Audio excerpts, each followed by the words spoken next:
All right, this chapter I entitle An Era of American Social Change. This is the civil rights movement that's really going to get started in the mid 1950s and it's going to continue until the mid 1970s. Um, Pretty much every group that you can think of is going to start fighting for more rights and more fair treatment. Whether this be a minority group, whether it be the elderly, whether it be women, whatever it is, they're all going to fight for change. And how they go about seeking change is what differs from group to group. Most groups are going to try peaceful means at getting change, and then when that isn't successful, many will then turn to violence.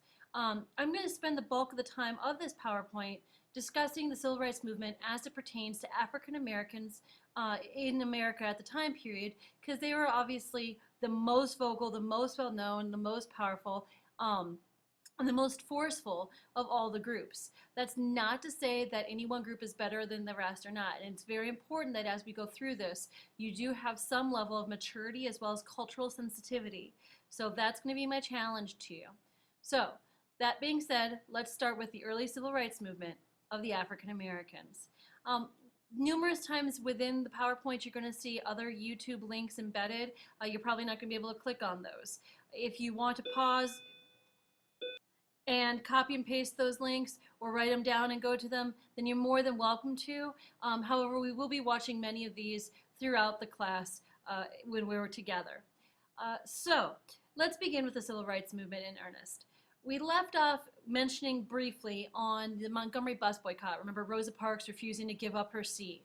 This is kind of where we pick up, right? The Montgomery bus boycott had a whole bunch of different meetings after they refused to ride the busing system in the South.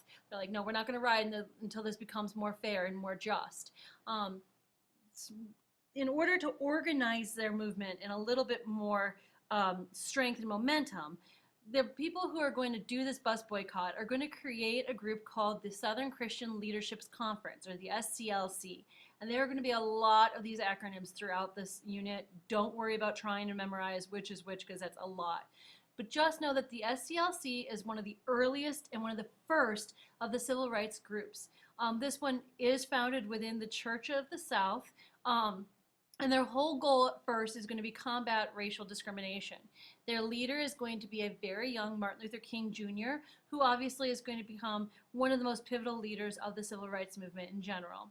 The goal of the SCLC, because it was founded in Christian faith and religion, is going to seek to make change using civil disobedience and nonviolent resistance. In other words, they're going to try to do peaceful demonstrations, do petitions, do marches and parades, anything they can think of that is relatively peaceful, because they're not trying to go and use violence. They don't think violence is the solution. Two rights don't make a wrong, that type of mentality. And here you see a young Martin Luther King Jr. So the ideas of using civil disobedience and using peaceful protests are going to quickly spread throughout the country. In 1958, African American protesters in Oklahoma and Kansas are going to launch a very early civil disobedience demonstration that is going to spread across the South super fast. And this is called a sit-in. Basically, at this point in time, within many types of stores, you would have these lunch counters. And there were designated seats where white people were allowed to sit and where black people were allowed to sit. And they didn't think this was fair. They're like, why can't we sit wherever we want? And so what's going to happen at these sit-in protests is that the African Americans are going to go to the white people seats and they're going to refuse to come up. They just sit there. Literally, they're just going to sit for hours. And they're going to get arrested in some cases. They're going to get legal trouble. They're going to get arrested, I just said. They're going to get kicked out. They're going to get dragged out. But the idea is that they're not really doing anything, today we wouldn't think they're doing anything wrong at all. They're just sitting at a counter. By April of 1960, 50,000 students are going to be involved in these sit-ins across the country. This is a very youthful-led movement. The elderly were relatively scared that if they pushed for too much change, they weren't going to get anywhere. They'd been so used to the system, why try to change it? But the students in particular, from most of these groups, not just the African Americans, are really going to be at the forefront of pushing for the change. And so students in particular are going to create their own group called the Student Nonviolent Coordinating Committee, or the SNCC, that is going to seek to organize students all across the country in a variety of methods to try to do the civil disobedience to make change. And we're actually going to do a sit-in demonstration skit in class one day. But here you can see an image from them. I mean, literally, they're not doing anything violent. They're just sitting. There were a lot of people who were pretty sympathetic to this cause. They're like, well, what's the big deal? What are they actually harming? Yeah, they're breaking the rules. They're called de facto rules.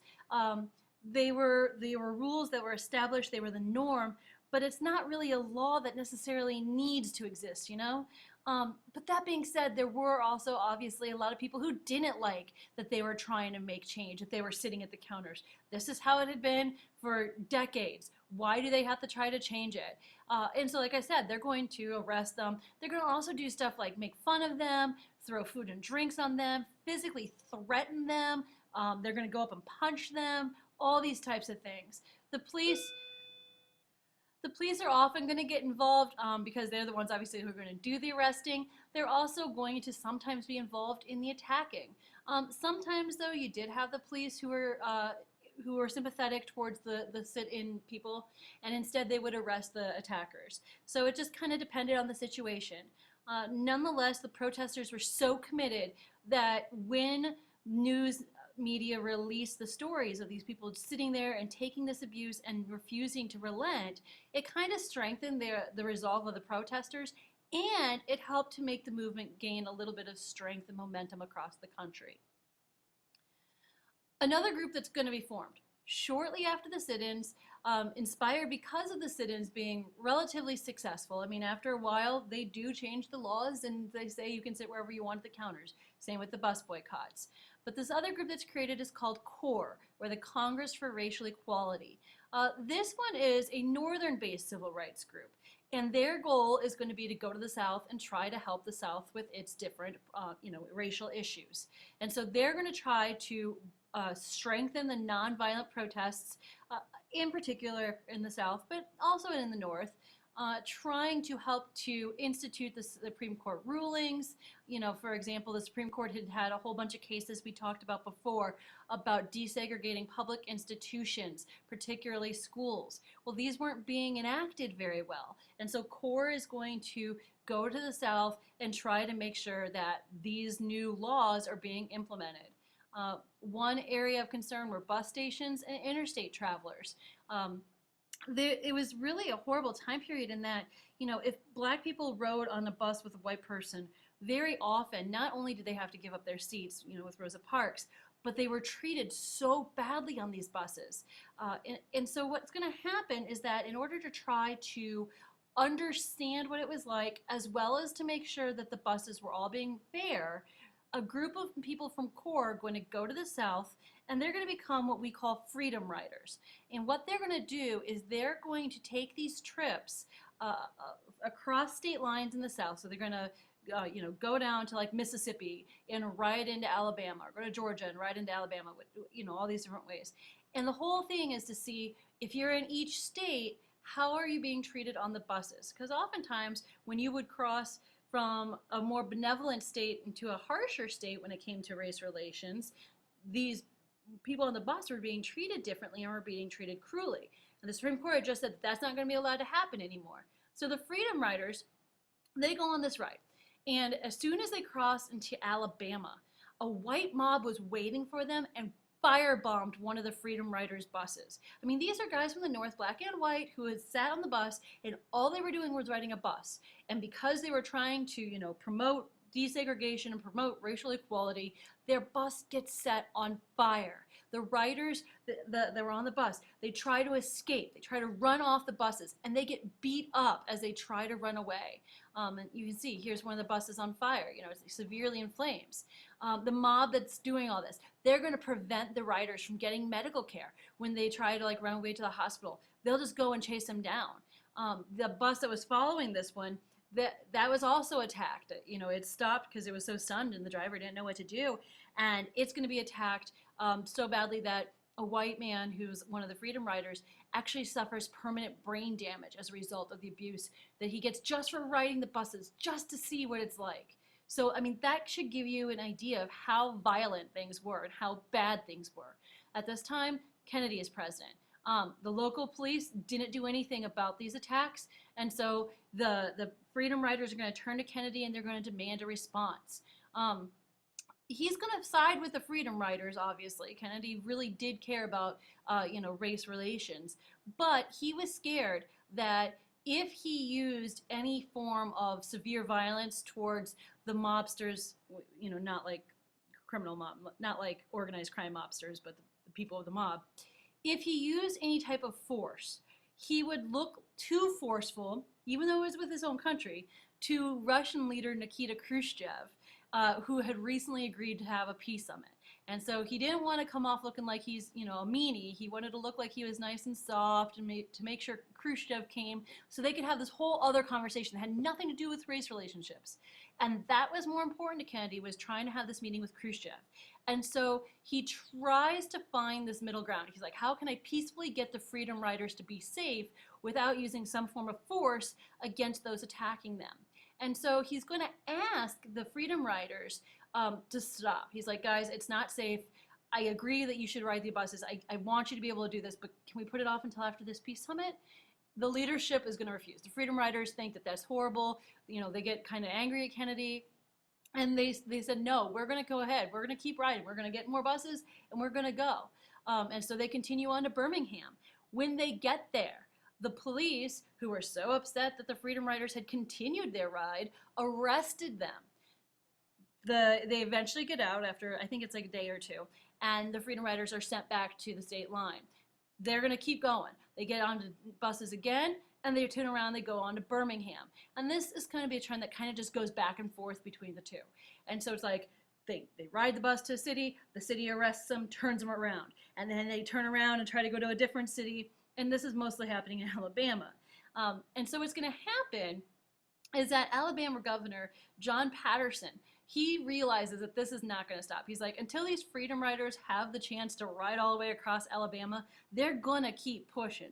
And so he turns to Attorney General Bobby Kennedy, JFK's brother, and asks for the Freedom Riders to get protection. He's like, you know what? My police aren't doing a good job of this. These guys are out here getting beat up. This is turning into mass chaos in my state, and I can't handle it. I don't know what to do. Please help me, Bobby. This is, and again, the riders are still going on while this whole conversation is happening. Bobby turns to his brother, to JFK, and he says, look, we got to get involved. So JFK is going to order federal marshals to ride the buses. He's like, you guys need to get on. You need to keep these buses safe. You need to keep these Freedom Riders safe. And these are armed federal marshals. That way, if the buses get stopped or more like people from mobs try to do any violence, the federal marshals can step in. In Jackson, Mississippi, the state officials do arrest the protesters. But again, more activists jump in, the federal marshals jump in. And so it just keeps going for a couple of months where the Freedom Riders are just, all they're trying to do is ride across the South. And it just takes so long to make any change and any true efforts.